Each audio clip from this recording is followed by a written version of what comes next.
తాత్కాలిక ఒప్పందం ప్రకారం కృష్ణా జలాల్లో ఏపీ వాటా 512 టీఎంసీలే అన్నారు హరీష్ రావు. శ్రీశైలం సాగర్ జలాలను ఆంధ్రప్రదేశ్కు దోచిపెట్టింది బీఆర్ఎస్ అంటూ కౌంటర్ ఇచ్చారు మంత్రి ఉత్తమ్.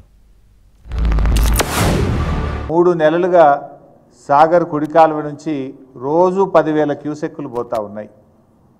మరి ముఖ్యమంత్రి గారు, నీటిపారుదల శాఖ మంత్రి గారు బెల్లం కొట్టిన రాయిలాగా చలనం లేకుండా ఎందుకు పడి ఉన్నారు?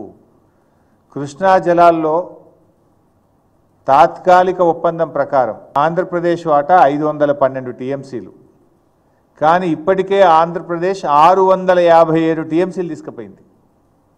657 టీఎంసీలు తీసుకపోతే మీ నోరు పెగలడం లేదా అని అడుగుతా ఉన్నా. మిమ్మల్ని ఎన్నుకున్నది ఎందుకు? రాష్ట్ర హక్కులను ఆంధ్రప్రదేశ్కు తాకట్టు పట్టడానికి మిమ్మల్ని రాష్ట్ర ప్రజలు ఎన్నుకున్నారా? గడిచిన 25 రోజుల్లోనే 60 టీఎంసీల నీళ్లు తరలించారు. అంటే దాదాపు రోజుకు 2 టీఎంసీల నీళ్లు పోతా ఉన్నాయి.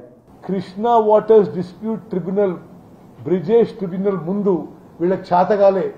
వీళ్ళు 811 టీఎంసీల్లో వీళ్ళు లిఖితపూర్వకంగా హరీష్ రావు గారు ఇరిగేషన్ మినిస్టర్గా, ఆ తర్వాత కేసీఆర్ గారు ముఖ్యమంత్రి ఇరిగేషన్ మంత్రిగా ఆంధ్రాకి 512 టీఎంసీ రాసిచ్చి తెలంగాణకి 299 టీఎంసీలు సరిపోతాయని చెప్పిన మరి ఘనత వారికే దక్కింది.